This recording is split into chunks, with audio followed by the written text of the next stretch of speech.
Bayangkan kamu membawa istri dan mertuamu liburan ke puncak, berharap mempererat hubungan keluarga. Tapi ternyata, liburan itu berubah jadi mimpi buruk ketika kamu tahu istrimu berselingkuh dengan pria kaya raya, dan mertuamu malah mendukungnya. Bagaimana rasanya dikhianati oleh orang-orang terdekat? Namaku Reza. Usia 32. Aku bukan siapa-siapa. Hanya lelaki biasa yang hidup dari gaji pas-pasan sebagai teknisi servis elektronik rumahan. Tapi aku selalu percaya satu hal. Cinta dan ketulusan bisa membuat hidup yang sempit terasa luas. Setidaknya, dulu aku percaya itu. Sebelum semuanya berubah. Sudah 5 tahun aku menikah dengan Ayu. Perempuan yang dulu begitu manis, sederhana, dan katanya mencintai diriku apa adanya. Tapi entah sejak kapan, senyumnya mulai hambar. Tatapannya berubah jadi kosong. Ia lebih sering main ponsel ketimbang ngobrol denganku. Mungkin sejak dia mulai ikut arisan online atau lihat-lihat konten pasangan yang liburan mewah di Instagram, aku tak lagi cukup di matanya, tapi aku tetap mencintainya. Dan mungkin itu kesalahanku. Ayah, jadi kita ke puncak, kan? Tanya Ayu suatu sore tanpa menatapku. Matanya tetap menempel di layar ponsel, jari-jarinya sibuk scroll TikTok. Iya, jadi aku udah booking villa sederhana 3 hari 2 malam. Besok kita berangkat pagi-pagi, jawabku sambil menahan rasa senang dan cemas bersamaan. Aku menabung berbulan-bulan buat liburan ini. Kupikir, ini bisa jadi waktu berkualitas buat memperbaiki hubungan kami. Villa sederhana? Ibu mertuaku yang duduk di seberang langsung mencibir. Yah, semoga nggak pengap dan airnya nggak mati-mati. Nggak kayak waktu ke rumah kamu yang airnya suka bau besi itu. Aku hanya tersenyum kecil, menahan rasa perih. Di rumahku, semua serba pas-pasan. Tapi aku selalu berusaha membuat semuanya bersih dan layak untuk Ayu dan ibunya. Namanya juga di puncak, Bu. Udara segar, yang penting kebersamaan. Bukan tempatnya, tapi momennya. Kataku berusaha ringan. Kalau saya sih, pengen liburan itu yang ada jacuzzinya.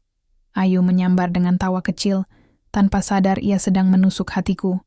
Aku hanya menatapnya. Wajahnya masih cantik seperti dulu, tapi ada sesuatu yang berubah. Tatapan itu seperti sedang memandang sesuatu yang ia anggap salah. Pagi itu, kami bertiga berangkat naik mobil tuaku. Mobil bekas tahun 2006, yang sudah sering batuk-batuk di tanjakan. Tapi kupastikan mesin dalam kondisi prima sebelum berangkat. Ayu duduk di depan, ibunya di belakang. Sepanjang perjalanan, suara tawa mereka hanya muncul saat nonton video dari ponsel masing-masing, bukan dari percakapan denganku. Zaman sekarang, banyak laki-laki kerja di rumah bisa beli Alphard loh. Itu teman arisan Ayu suaminya kerja online, doang, tapi tiap bulan liburan ke Bali, kata ibu mertua tiba-tiba. Aku hanya tersenyum kaku. Rasanya seperti direndahkan secara halus, tapi tetap menusuk. Aku tahu aku bukan suami sempurna, tapi aku juga bukan pemalas. Sesampainya di villa, aku membuka pintu dan membiarkan mereka masuk lebih dulu. Villa itu memang sederhana, tapi bersih dan punya pemandangan pegunungan yang indah. Wah, ya, lumayan lah, kata Ayu dengan suara datar. Masak sendiri kan ini? Tanya ibu mertuaku sambil membuka kulkas yang hanya terisi telur, mie instan, dan beberapa bahan sayur. Ya, kalau liburan tapi masih masak, mah sama aja kayak di rumah. Aku menelan ludah. Besok kita bisa makan di restoran, Bu. Di bawah ada tempat makan Sunda yang enak. Aku udah cek reviewnya bagus. Ayu hanya mengangguk pelan, lalu kembali menatap ponselnya. Aku curi-curi pandang. Di layar, ada percakapan dengan seseorang bernama Bang N. Entah kenapa, perutku mendadak mual. Malam itu, setelah mereka tidur, aku duduk sendirian di teras villa. Angin dingin puncak menusuk kulit, tapi hatiku jauh lebih dingin. Ada yang mengganjal, tapi aku masih berusaha berpikir positif. Mungkin, aku hanya terlalu cemas. Mungkin ini hanya perasaanku saja. Mungkin, tapi di dalam hati kecilku, ada suara yang pelan, tapi pasti mulai berbisik.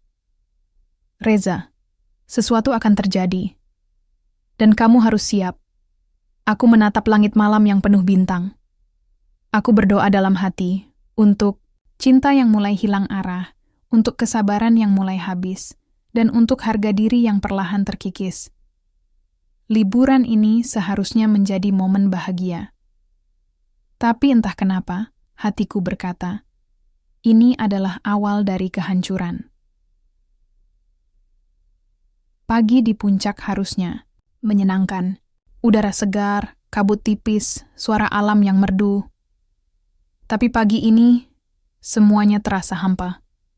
Aku bangun lebih dulu, menyeduh teh hangat dan menyiapkan sarapan sederhana. Telur dadar, nasi hangat, dan kerupuk udang. Bukan sarapan hotel bintang 5, memang, tapi semua kubuat dengan niat membuat mereka bahagia. Ayu keluar dari kamar dengan piyama sutranya. Wajahnya pucat, matanya sembab. Aku sempat khawatir. Kamu sakit? Tanyaku lembut sambil menyerahkan segelas teh. Dia menatapku sekilas, lalu memalingkan wajah. Enggak, cuma kurang tidur aja. Aku mengangguk pelan, berusaha memahami. Ibu mertuaku menyusul keluar. Seperti biasa, wajahnya masam melihat sarapanku. Telur lagi, Reza? Nggak ada roti atau keju gitu? Tanyanya sambil memutar bola mata. Aku hanya tersenyum tipis. Tadi ke minimarket belum buka, Bu. Nanti sekalian pas turun, cari sarapan tambahan. Kalau di villa mewah, tinggal telepon, langsung diantar breakfast-nya. Gumamnya lirih, tapi sengaja ku dengar. Ayu hanya diam, sesekali menatap layar ponselnya, lalu buru-buru menyembunyikannya saat aku mencoba melihat. Perasaan itu datang lagi. Perasaan yang aneh, menggelitik, membuat dada sesak, tapi belum bisa ku mengerti sepenuhnya. Kami turun ke bawah siang harinya. Aku ajak mereka ke restoran Sunda yang kupesan sebelumnya. Lokasinya indah, pinggir bukit, saung bambu yang tenang. Kupikir, suasana bisa mencairkan hati Ayu yang dingin sejak kemarin. Tapi ternyata, bahkan nasi liwet dan sambal terasi tak bisa menghangatkan hati yang sudah beku. Ayu tak banyak bicara, matanya kosong, seringkali bermain di ponsel. Senyumnya palsu dan tawanya hambar. "Ma, aku mau ke toilet dulu," katanya pada ibunya. Ia berdiri dan berjalan ke arah toilet, tapi alih-alih belok ke kanan, aku melihat dia mengambil langkah keluar. Restoran, ke arah parkiran. Aku terdiam. Aku bukan tipe suami posesif. Tapi, ada naluri seorang suami yang tahu. Saat istrinya menyembunyikan sesuatu.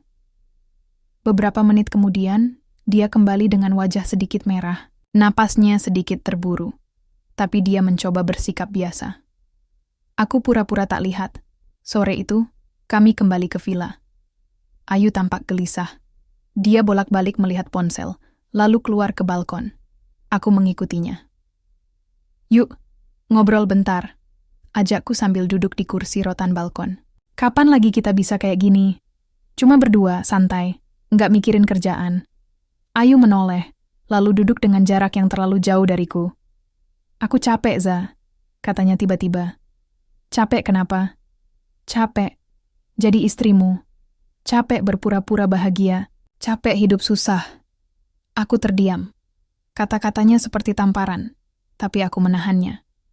"Kamu tahu nggak, rasanya jadi aku itu gimana?" Lanjutnya, ngeliat teman-temanku upload liburan di Maldives, naik mobil mewah, suami mereka kirim bunga tiap pagi. Dan aku, dia menunjuk ke arah villa. Aku di sini, di villa murah yang AC-nya bunyi kayak mesin truk, sarapan telur dadar, dan mobil kita mogok. Tiap tanjakan, suasana jadi dingin. Tapi aku tak mau marah. Aku hanya menatap matanya dan bertanya pelan. "Jadi semua ini, kamu anggap nggak cukup?" Dia terdiam sejenak, lalu menjawab tanpa menatapku. "Aku butuh lebih, Za. Aku butuh hidup yang layak. Aku bukan cewek desa yang bisa puas dengan cinta doang." Aku mengangguk. Ada sesak yang sulit dijelaskan. "Apa kamu udah nemu seseorang yang bisa kasih itu?" Tanyaku pelan, meski hatiku berteriak. Ia tak menjawab, tapi tatapan matanya menjawab segalanya. Malamnya aku duduk sendirian lagi di teras. Kali ini bukan hanya hatiku yang dingin, tapi seluruh tubuhku. Aku menggenggam ponselku. Jemariku gemetar saat akhirnya kubuka pesan dari nomor tak dikenal yang masuk beberapa hari lalu. Pesan singkat. Kalau kamu sayang Ayu, jaga baik-baik. Tapi, kalau kamu anggap dia milikmu, maaf, sebentar lagi enggak. Aku kira itu spam, tapi sekarang semuanya terasa masuk akal. Pagi ketiga di puncak. Udara masih sejuk, tapi hatiku makin sesak. Semalaman aku nyaris tak tidur. Wajah Ayu, kata-katanya, dan pesan misterius itu terus berputar di kepalaku. Kupikir liburan ini akan jadi penyegar hubungan, ternyata malah membuka luka yang selama ini tersembunyi. Pagi ini, Ayu terlihat lebih rapi dari biasanya. Makeupnya sempurna, parfum mahalnya menyengat. Rambutnya disisir rapi, dan dia memakai dress selutut berwarna pastel yang belum pernah kupilihkan. Kamu mau kemana? Tanyaku sambil pura-pura santai. Keluar sebentar. Mau ketemu teman SMA yang kebetulan lagi liburan juga di sini, jawabnya tanpa menatapku. Aku mengangguk. Perlu aku antar? Nggak usah, jawabnya cepat. Dia mau jemput aku sebentar lagi. Hatiku makin tak enak, tapi aku tak ingin ribut.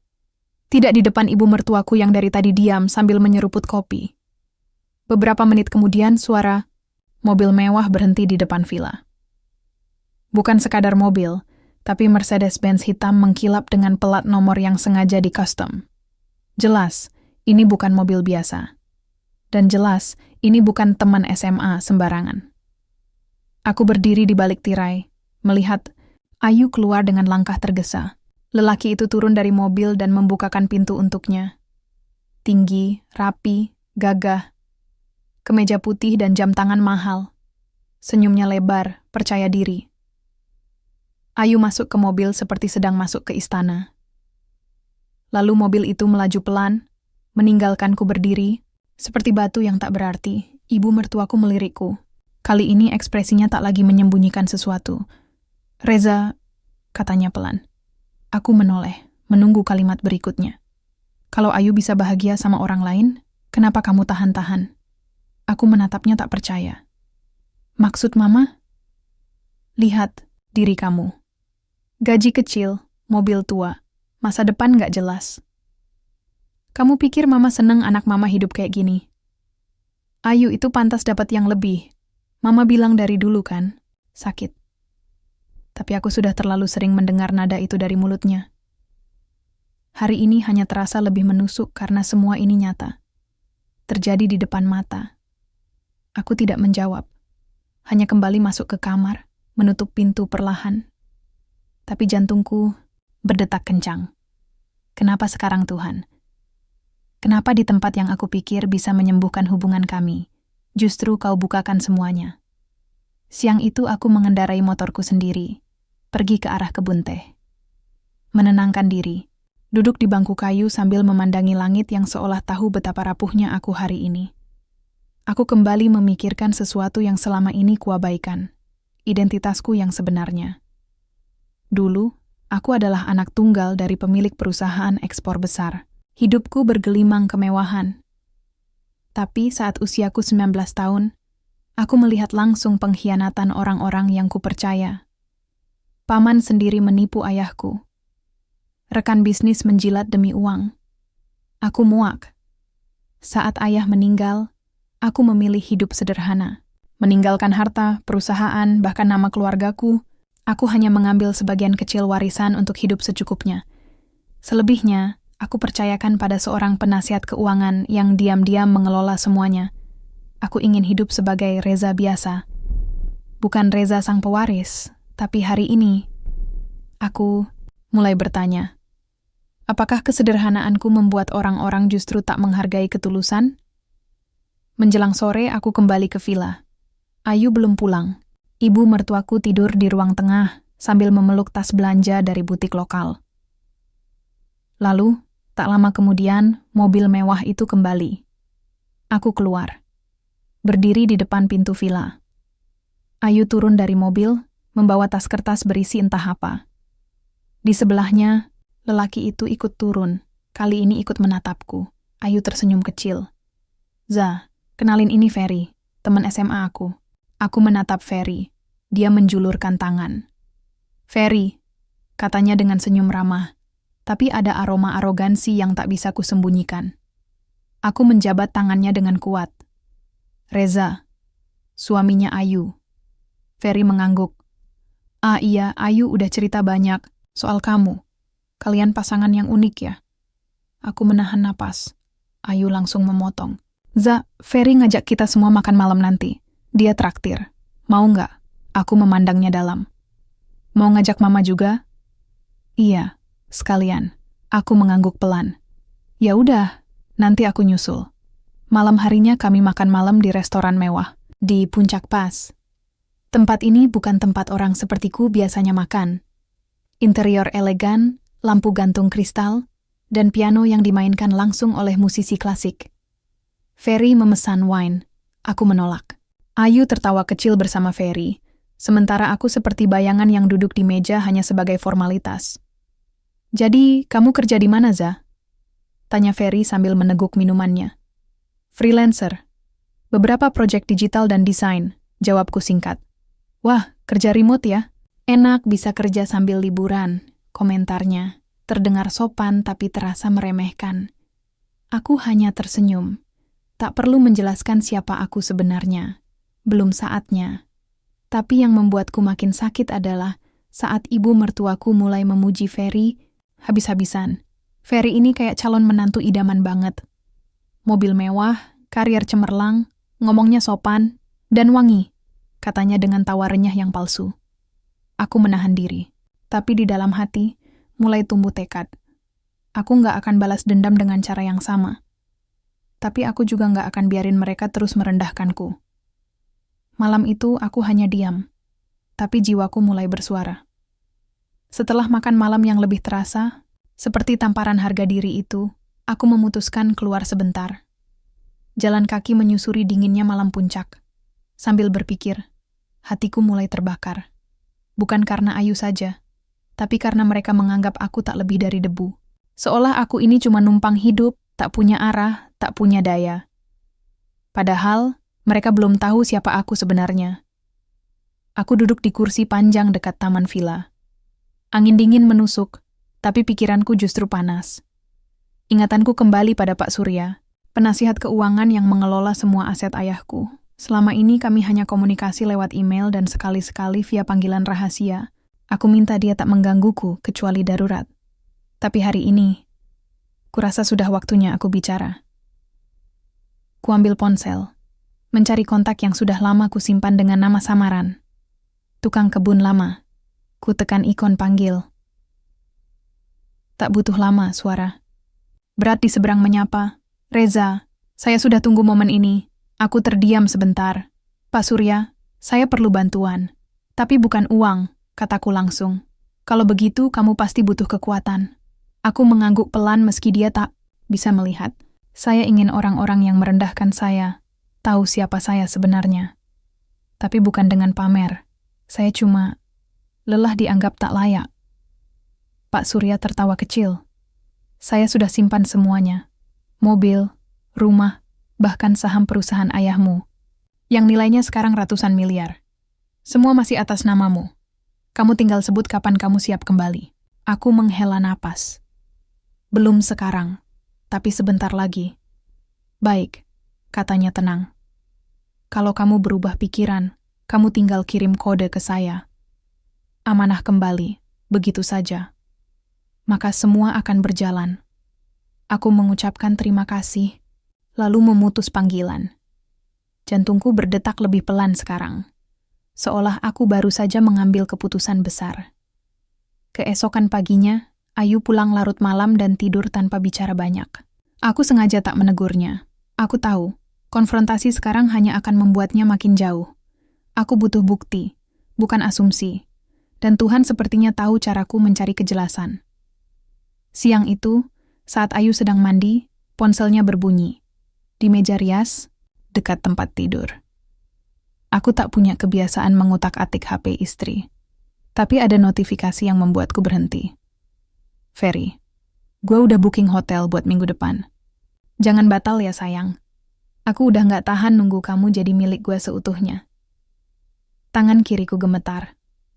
Aku tahu, Ini sudah lebih dari sekadar curiga. Aku buka percakapan mereka. Ada banyak foto selfie berdua di tempat yang berbeda. Ada obrolan soal cincin, soal rencana masa depan, soal menjauh dariku secara perlahan. Dan yang paling menyakitkan, satu pesan dari Ayu. Reza itu cowok baik, tapi nggak bisa bawa aku ke tempat yang aku impikan. Aku capek hidup miskin terus.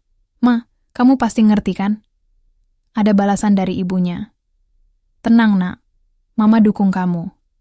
Reza terlalu idealis hidup di awan. Ferry nyata, kaya, dan bisa bahagiain kamu. Air mataku jatuh, bukan karena kehilangan istri, tapi karena kehilangan rasa percaya pada orang yang dulu aku cintai sepenuhnya. Hari itu aku pergi sendiri. Naik motor tua bututku, aku mampir ke sebuah kafe kecil. Menyeruput kopi hitam sambil menatap pemandangan puncak yang seharusnya menyejukkan. Tapi benakku bergejolak. Aku tak marah lagi. Aku justru tenang. Mungkin ini waktunya membalikkan semua keadaan. Malamnya, aku mengirim pesan ke Pak Surya. Amanah kembali, tak sampai 2 menit, balasan datang. Besok pagi, tim legal dan kendaraan penghubung akan tiba. Mereka akan menjemputmu dan menyerahkan semua dokumen resminya. Sudah saatnya kamu kembali, Reza. Aku tersenyum kecil, bukan senyum puas, tapi senyum lega. Karena setelah sekian lama ditahan, akhirnya aku memilih berdiri tegak. Keesokan harinya, aku bangun lebih awal. Kuambil jaket tebal dan menunggu di luar villa.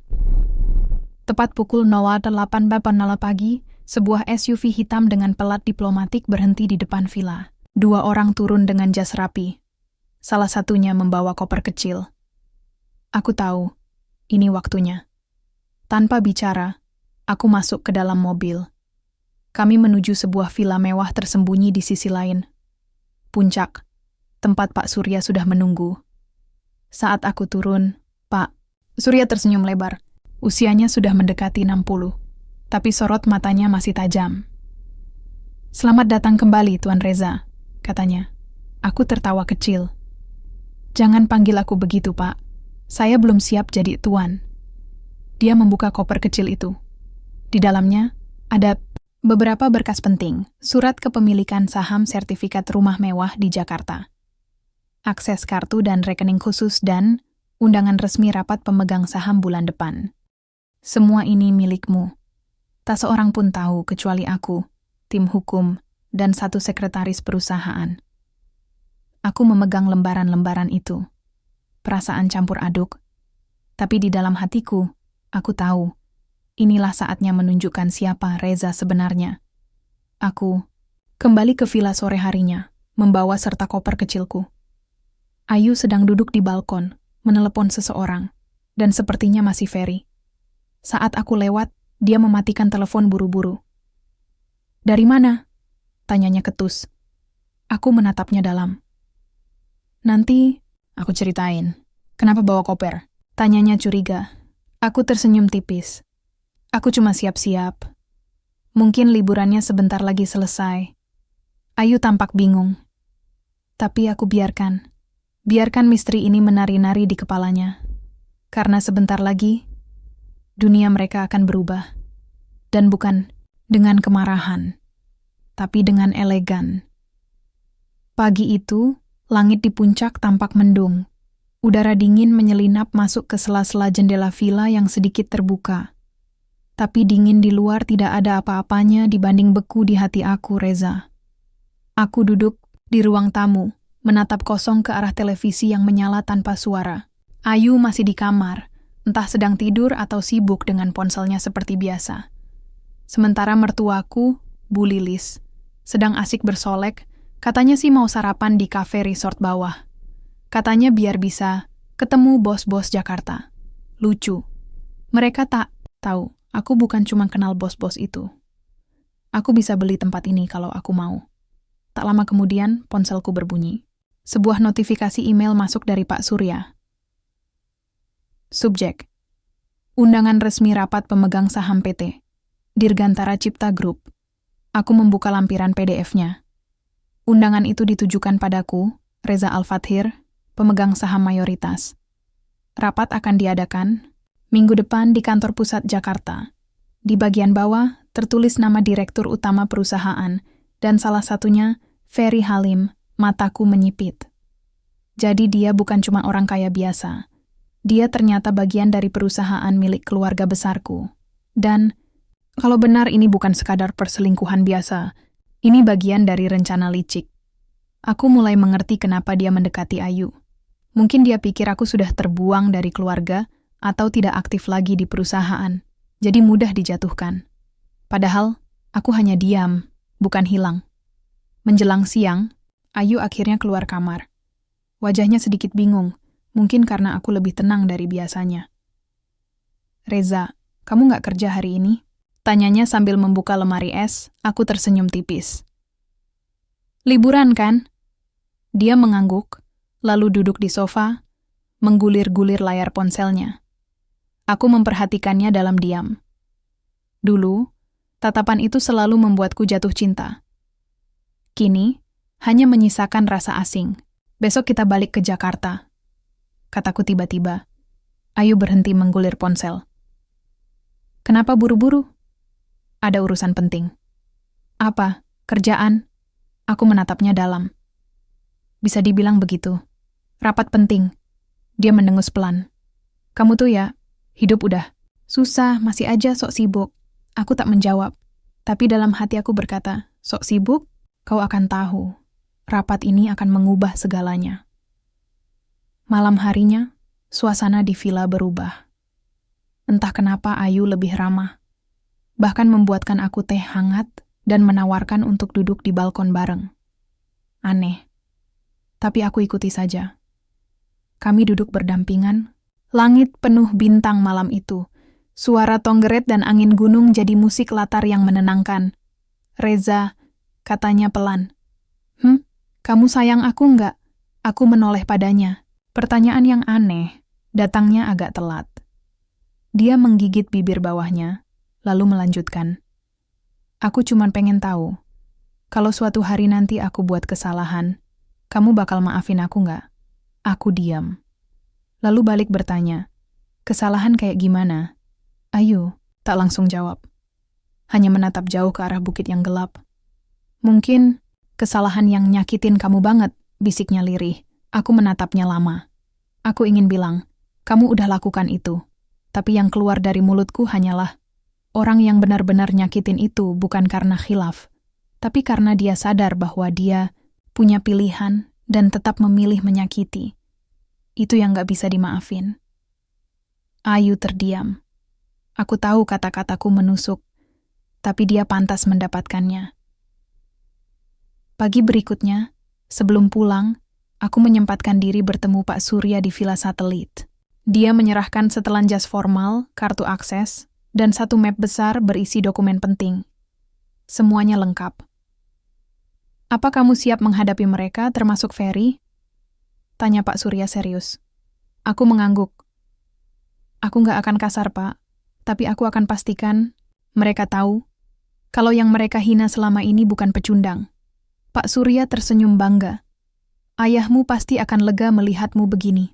Aku tersenyum, meski ada luka dalam dada yang belum sepenuhnya sembuh. Di perjalanan pulang ke Jakarta, Ayu tampak lebih gelisah dari biasanya. Berkali-kali mengecek ponsel, berkali-kali menarik napas panjang. Aku tak berkata apa-apa, hanya fokus, menyetir sambil sesekali melirik dari kaca spion ke arah mertuaku yang tidur di kursi belakang. Setibanya di rumah kontrakan kecil kami, aku hanya bilang singkat, "Aku keluar sebentar, ada rapat, jangan tungguin." "Rapat di mana?" tanya Ayu cepat. Aku menatapnya sekilas dan menjawab, "Tempat yang selama ini kamu kira nggak mungkin aku masuk ke dalamnya." Sore itu, aku berdiri di depan gedung megah bertingkat 42 lantai di pusat Jakarta. Pelang emas besar bertuliskan PT, Dirgantara Cipta Group menyambutku. Orang-orang menyambutku bukan seperti OB atau karyawan kecil, tapi dengan hormat. Bahkan Satpam membukakan pintu sambil menunduk dalam. Aku masuk ke ruang rapat utama. Ferry duduk di ujung meja bersama beberapa petinggi perusahaan. Saat dia melihatku masuk, Ekspresinya membeku.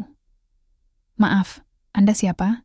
"Ini rapat tertutup," katanya dengan nada menghina.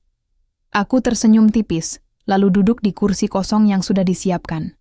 "Nama saya Reza Al-Fathir, pemegang 51% saham utama." Semua orang di ruangan terdiam. Ferry tampak panik. Matanya membulat, wajahnya memucat. "Apa-apaan ini? Nggak mungkin," serunya. Pak Surya masuk membawa map biru tebal dan menyerahkannya ke pimpinan rapat. "Ini dokumen resmi, ditandatangani dan disahkan oleh notaris serta pihak bank. Reza adalah pemegang saham mayoritas sejak 5 tahun lalu. Ia hanya memilih tak aktif." Ferry berdiri.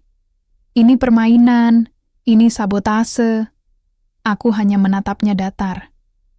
"Kalau kamu pikir semua bisa kamu beli, kamu salah. Sekarang kamu tahu, aku bukan orang yang bisa kamu injak-injak." Aku pulang malam itu dengan langkah ringan tapi hati berat. Bukan karena lelah, tapi karena aku tahu badai yang sesungguhnya akan datang. Aku sudah melihat wajah Ferry yang ketakutan di ruang rapat. Tapi bukan itu yang paling membuatku sulit tidur malam ini. Yang membuatku resah adalah Ayu. Perempuan yang dulu aku percaya sepenuh hati, ternyata menyimpan pisau di balik punggungnya. Begitu masuk rumah, lampu ruang tamu sudah mati. Tapi dari balik kamar, ku dengar suara Ayu sedang bicara pelan di telepon. "Ya, tadi dia keluar katanya ada urusan. Aku rasa dia nggak tahu apa-apa. Iya, tenang aja, aku atur supaya kita bisa ketemu lagi." Aku berdiri diam di depan pintu kamar. Rasanya seperti dihantam palu besar ke dada. Sakit. Tapi aku sudah cukup tahu. Aku tidak akan lagi pura-pura buta. Keesokan harinya, aku pura-pura pergi kerja lebih pagi. Padahal aku menunggu di seberang jalan. Dan benar saja, 1 jam kemudian, Ayu keluar dari rumah dengan dandanan rapi, naik ke mobil hitam yang berhenti di ujung gang, dan yang menyetir.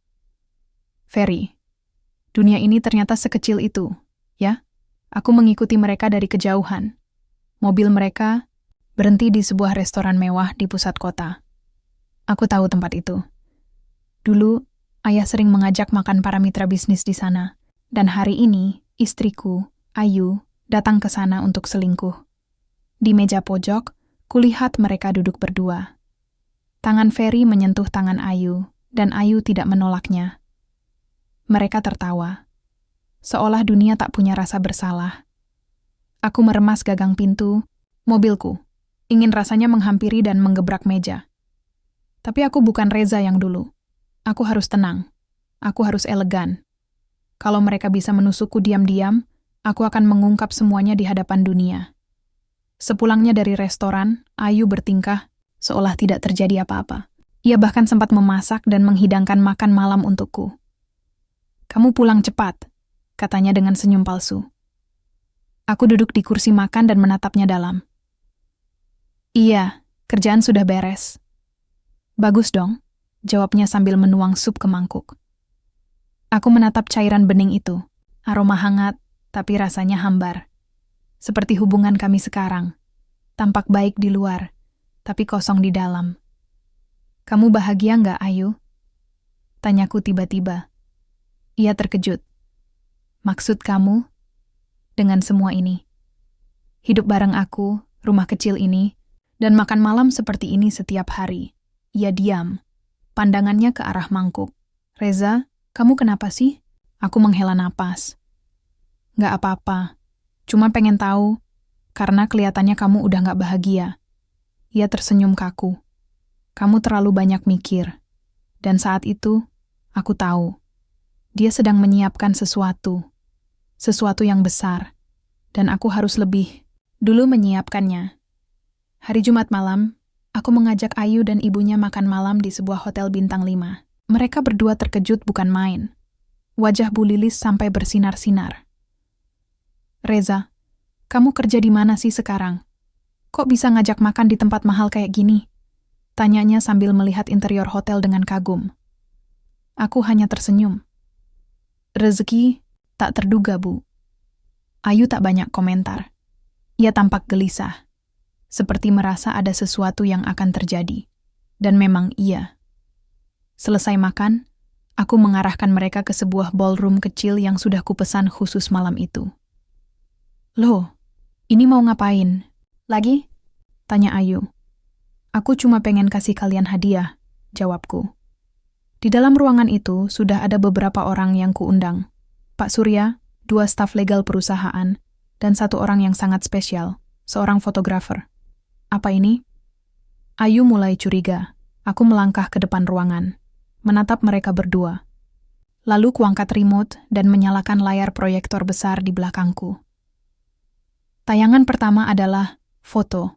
Foto Ayu dan Ferry di restoran, berpegangan tangan. Dilanjutkan dengan video singkat saat mereka berpelukan di lobi hotel yang sama 2 hari lalu.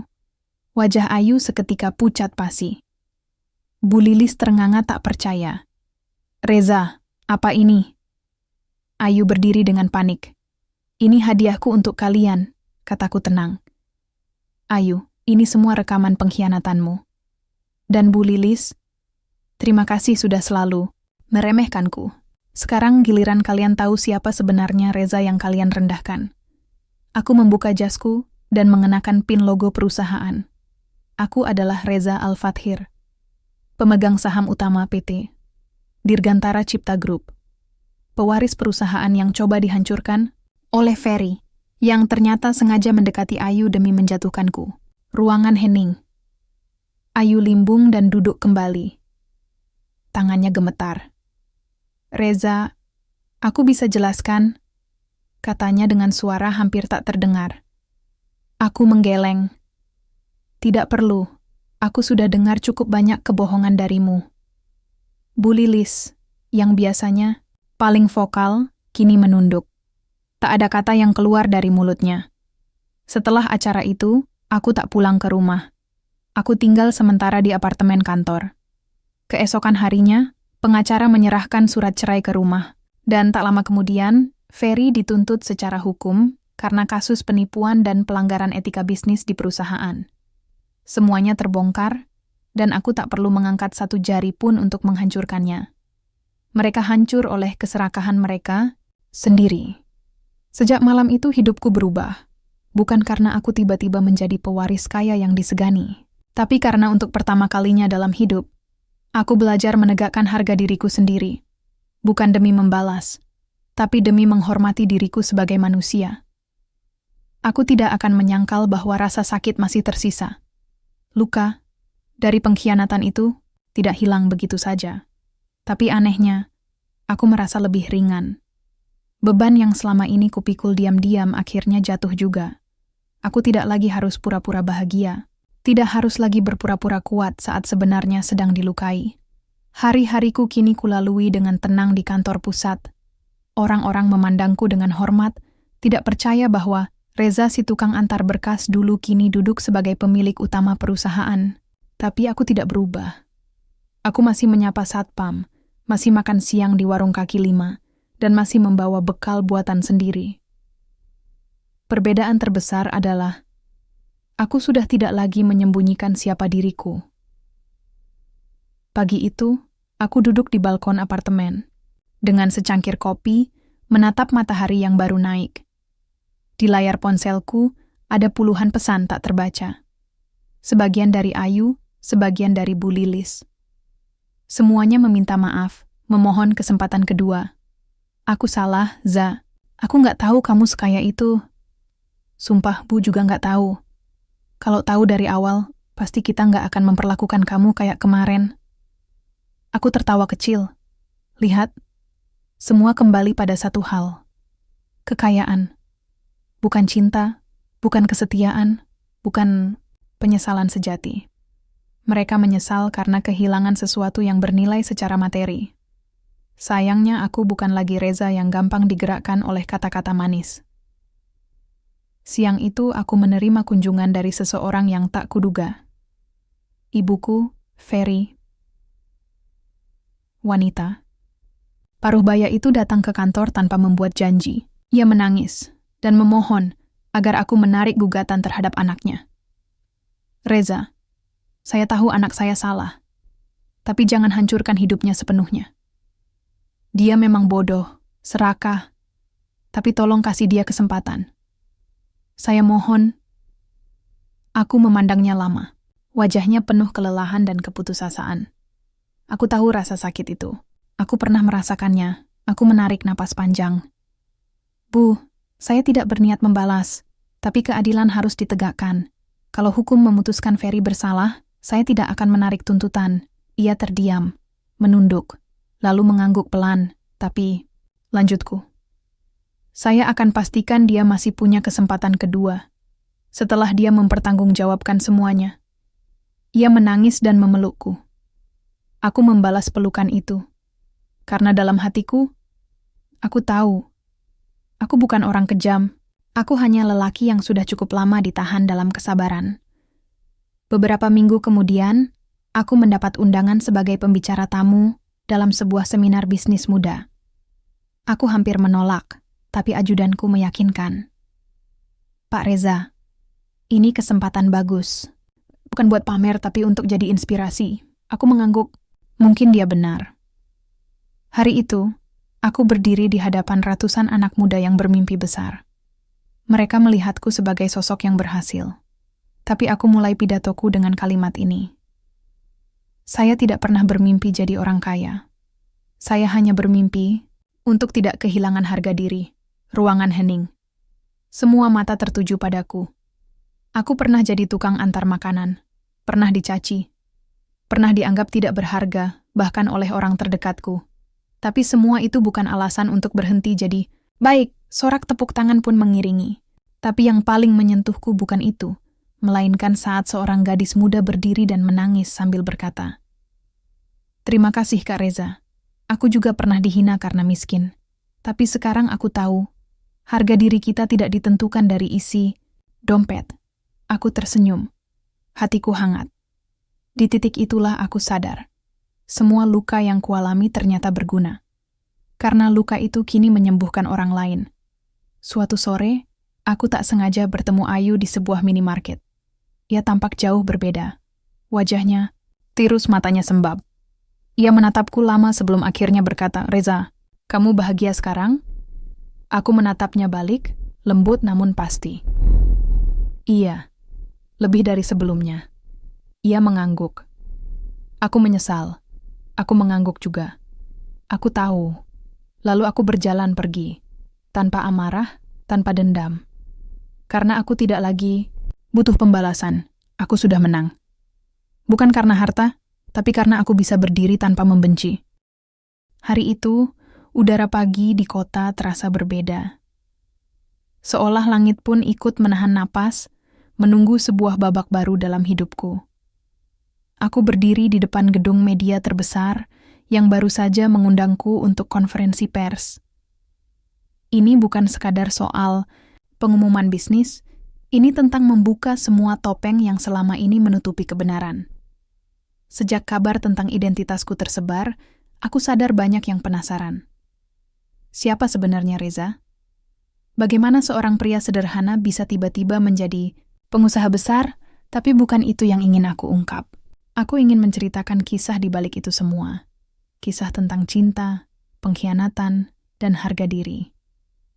Ketika aku naik ke podium, kameramen langsung mengarahkan kamera ke wajahku. Suasana tegang, tapi aku merasa tenang. Aku sudah siap. Selamat pagi semuanya. Terima kasih atas perhatian dan waktu yang kalian berikan. Saya Reza, dan saya ingin berbagi kisah pribadi saya agar kita semua bisa belajar sesuatu dari kehidupan. Aku melihat sekeliling. Wartawan mencatat, kamera merekam, dan mata publik tertuju padaku. Dulu, saya hanyalah seorang pria biasa, hidup sederhana bersama istri dan mertua saya. Saya mencintai mereka dengan tulus, meski tidak punya harta berlimpah. Tapi di balik itu, saya menghadapi pengkhianatan terbesar. Istri saya berselingkuh dengan seorang pria kaya yang ternyata punya niat jahat untuk menghancurkan saya. Ruangan menjadi sunyi. Aku melanjutkan. Saya memilih untuk tidak membalas, dengan kebencian. Saya memilih untuk berdiri dengan harga diri, membuktikan bahwa kekayaan bukan segalanya, dan kehormatan tidak bisa dibeli. Aku memandang para wartawan dengan tegas. Dan yang terpenting, saya ingin menyampaikan pesan kepada siapapun yang merasa diremehkan atau dihina. Jangan biarkan siapapun menentukan nilai dirimu. Harga diri adalah milikmu, dan itu yang paling berharga. Setelah aku selesai, kamera terus merekam saat aku turun dari podium. Aku tahu, apa yang aku sampaikan bukan hanya untuk mereka di ruangan ini, tapi untuk seluruh masyarakat yang menonton lewat layar kaca dan internet. Di hari yang sama, media sosial meledak. Video konferensi persku menjadi viral. Banyak yang mengagumi keberanianku, tapi tak sedikit pula yang mulai mempertanyakan sikap Ayu dan Bu Lilis. Keesokan harinya, sebuah berita besar muncul di media online dan koran nasional. Istri berselingkuh dan mertua mendukung. Kisah tragis di balik kesuksesan Reza. Berita itu menguak fakta bahwa Ayu selama ini tak hanya mengkhianati suaminya, tapi juga dimanfaatkan oleh pria kaya tersebut untuk menjatuhkan Reza. Bahkan, Bu Lilis diketahui menerima uang dari pria itu untuk mendukung perselingkuhan dan menghancurkan rumah tangga. Reaksi publik beragam. Banyak yang merasa prihatin dan mengecam tindakan Ayu dan Bu Lilis. Mereka juga mulai mempertanyakan bagaimana harta dan keserakahan bisa merusak ikatan keluarga. Tak lama setelah berita itu beredar, aku menerima telepon dari Ayu. Suaranya lemah, penuh penyesalan. "Reza, aku ingin minta maaf. Aku salah. Aku tidak tahu harus bagaimana." Aku menghela napas panjang. Aku tidak lagi marah. Aku tahu, penyesalan bukan hanya soal kata-kata, tapi tentang tindakan yang nyata. Ayu, aku berharap kamu bisa belajar dari semua ini. Aku sudah memaafkan, tapi bukan berarti aku akan kembali seperti dulu. Kami berbicara cukup lama. Aku mendengar suaranya patah-patah, dan aku tahu ia benar-benar menyesal. Namun, yang paling membuatku tersentuh adalah ketika aku melihat perubahan pada Bu Lilis. Wanita itu datang langsung ke kantorku, membawa sebuah amplop tebal. "Aku ingin mengembalikan semua yang aku terima," katanya sambil menunduk. "Aku salah besar, Reza. Aku ingin menebus semua kesalahan ini." Aku menerima amplop itu tanpa berkata banyak. Aku tahu, uang itu bukan segalanya. Yang penting adalah hati yang mulai berubah. Beberapa minggu kemudian, hidupku mulai menemukan ritme baru. Ayu memilih untuk pergi jauh, mengambil waktu untuk memperbaiki dirinya. Bu Lilis juga mencoba memperbaiki hubungan dengan keluarga, walau aku tidak lagi terlalu dekat dengan mereka. Aku kembali fokus pada bisnis dan hal-hal yang membuatku bahagia, membantu orang-orang yang pernah diremehkan, berbagi cerita, dan membangun masa depan yang lebih baik. Dalam sebuah kesempatan aku diundang ke sebuah acara amal. Saat berdiri di podium, aku mengingat semua yang telah terjadi. Kita semua pernah terluka, pernah dikhianati. Tapi jangan biarkan luka itu membuat kita kehilangan diri. Mari bangkit, jadikan luka itu pelajaran, dan harga diri kita sebagai cahaya. Sorak-sorai memenuhi ruangan. Aku tahu, perjalanan ini belum selesai. Tapi aku yakin, dengan keteguhan hati, semuanya bisa menjadi lebih baik. Setelah badai yang menghancurkan hidupku berlalu, aku mulai membuka lembaran baru. Aku tahu, membangun kembali bukan perkara mudah. Tapi aku percaya, setiap orang berhak mendapatkan kesempatan untuk memulai ulang. Pagi itu, aku duduk di teras rumah sederhana yang kini aku tempati. Udara segar puncak mengalir lembut, seolah memberi semangat baru. Meski dulu aku pernah melihat tempat ini sebagai saksi pengkhianatan, sekarang aku ingin menjadikannya tempat yang penuh harapan. Kusentuh cangkir kopi hangat di tanganku dan menarik napas dalam-dalam. Aku tersenyum sendiri. Perjalanan hidup memang penuh liku, tapi bukan berarti kita harus menyerah. Hari-hariku kini diisi dengan aktivitas baru. Aku mulai lebih banyak fokus pada bisnis yang selama ini kupendam, sekaligus memperbaiki diri. Aku ingin menjadi versi terbaik dari diriku, bukan untuk membalas dendam, tapi untuk membuktikan bahwa aku bisa lebih baik dari masa lalu. Suatu sore, aku bertemu dengan seorang wanita bernama Rina di sebuah acara komunitas sosial. Rina bukan wanita kaya atau berstatus tinggi. Dia adalah seorang guru di sekolah dasar di kota kecil. Namun dia punya semangat dan hati yang besar untuk membantu orang lain. Kami mulai sering berbincang, saling mengenal satu sama lain tanpa ada kepura-puraan. Aku merasa nyaman dan dihargai. Sesuatu yang dulu sulit aku rasakan. Rina membuatku percaya bahwa ada cinta yang tulus tanpa harus ada harta atau status. Sementara itu, aku juga mencoba memperbaiki hubungan dengan beberapa teman lama yang sempat menjauh setelah kejadian itu. Mereka mendukungku dengan tulus, tanpa menghakimi. Aku belajar bahwa persahabatan sejati adalah harta yang tak ternilai. Namun perjalanan ini tak selalu mulus. Ada kalanya bayang-bayang masa lalu menghantui pikiranku. Aku teringat bagaimana Ayu dan Bu Lilis menghancurkan rumah tanggaku. Tapi aku memilih untuk tidak larut dalam kebencian. Aku berusaha menerima semua itu sebagai bagian dari pelajaran hidup. Yang terpenting sekarang adalah bagaimana aku melangkah ke depan dengan kepala tegak dan hati yang lapang. Suatu hari, aku mendapat undangan untuk menjadi pembicara di seminar motivasi. Tema acara itu sangat dekat dengan pengalaman hidupku. Bangkit dari luka, menemukan harga diri. Aku berdiri di depan ratusan orang, menceritakan kisahku dengan jujur dan terbuka. Aku melihat wajah-wajah penuh harap, dan itu memberiku kekuatan. Setiap luka yang kita alami bukan akhir dari segalanya. Itu adalah awal dari perubahan. Jangan biarkan masa lalu mendefinisikan siapa kita. Kita punya kekuatan untuk bangkit, memperbaiki diri, dan menemukan jalan menuju kebahagiaan sejati. Setelah seminar, banyak orang yang mendatangiku, mengucapkan terima kasih dan berbagi cerita mereka. Aku merasa hidupku mulai berarti lebih dari sekadar mencari kebahagiaan sendiri. Di tengah perjalanan baru ini, aku juga belajar pentingnya memaafkan. Memaafkan bukan berarti melupakan atau membiarkan luka terus berdarah, tapi membebaskan diri dari beban dendam. Aku memutuskan untuk menulis surat kepada Ayu. Bukan untuk mengajak kembali, tapi untuk mengakhiri semuanya dengan damai. Ayu, aku berharap kamu menemukan kedamaian dan belajar dari semua ini.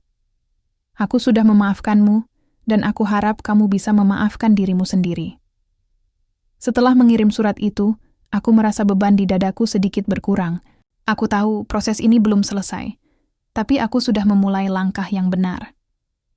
Kini, hidupku mulai dipenuhi dengan hal-hal yang membuatku bahagia. Aku belajar bahwa kebahagiaan sejati bukan soal materi, tapi tentang cinta, kejujuran, dan ketulusan. Rina dan aku terus tumbuh bersama, saling mendukung dan berbagi mimpi.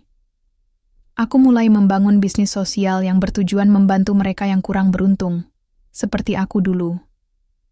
Aku tahu, perjalanan ini masih panjang. Tapi aku siap melaluinya dengan penuh keyakinan dan hati yang lapang. Udara pagi di puncak terasa hangat dan damai, seperti mengantar babak baru dalam hidupku. Duduk di teras rumah, aku menatap langit yang biru cerah, menyadari perjalanan panjang yang sudah kulewati. Dari titik terendah sampai ke puncak keberanian dan keteguhan hati. Kisahku bukan lagi tentang pengkhianatan atau luka. Kini, aku fokus pada masa depan yang penuh harapan dan cinta sejati. Rina duduk di sampingku, tersenyum lembut. Dia bukan hanya teman atau pendamping, tapi bagian dari hidupku yang memberi warna baru. Bersama dia, aku belajar bahwa cinta yang tulus tak perlu basa-basi, tidak bergantung pada harta atau status.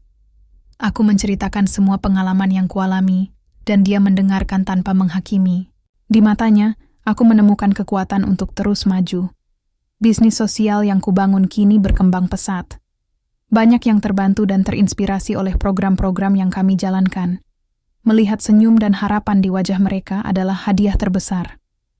Aku ingat betul bagaimana dulu aku sempat merasa tak berharga, diremehkan dan dihina.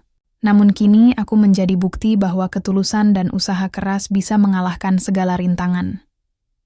Hari itu aku diundang kembali untuk berbicara di sebuah konferensi bisnis dan sosial. Saat berdiri di depan para hadirin, aku berbagi pesan yang selama ini ku genggam erat. Ketika hidup menghantammu, jangan pernah menyerah. Jadikan luka sebagai pelajaran, dan biarkan hatimu yang menang. Karena kemenangan sejati bukan soal harta atau kekuasaan, tapi tentang bagaimana kita menjaga harga diri dan cinta dalam hati. Tepuk tangan bergemuruh memenuhi ruangan. Aku tahu, bukan hanya aku yang merasakan perjalanan ini, tapi banyak orang yang punya kisah serupa. Waktu terus berjalan, dan aku semakin yakin bahwa hidupku sudah menemukan jalannya. Aku memaafkan masa lalu, menerima segala kekurangan, dan menyambut masa depan dengan penuh syukur. Aku juga berusaha memperbaiki hubungan dengan Ayu, bukan sebagai suami istri, tapi sebagai manusia yang pernah berbagi cerita. Kami berpisah dengan damai, tanpa dendam. Ibunya pun perlahan berubah, menyadari kesalahannya, dan mulai menjalani hidup dengan lebih baik. Sore itu, aku dan Rina berjalan menyusuri jalan setapak di taman. Matahari mulai turun perlahan, menciptakan pemandangan yang indah. Aku bahagia, Reza, katanya lembut. Aku juga, Rina. Ini bukan akhir, tapi awal dari segalanya. Kami saling menggenggam tangan, merasakan kehangatan yang tulus. Kisah hidupku mengajarkan aku satu hal penting, bahwa nilai diri bukan diukur dari seberapa besar kekayaan atau status sosial, tapi dari keteguhan hati dan ketulusan dalam mencintai. Aku siap melangkah ke masa depan dengan kepala tegak dan hati yang penuh cinta.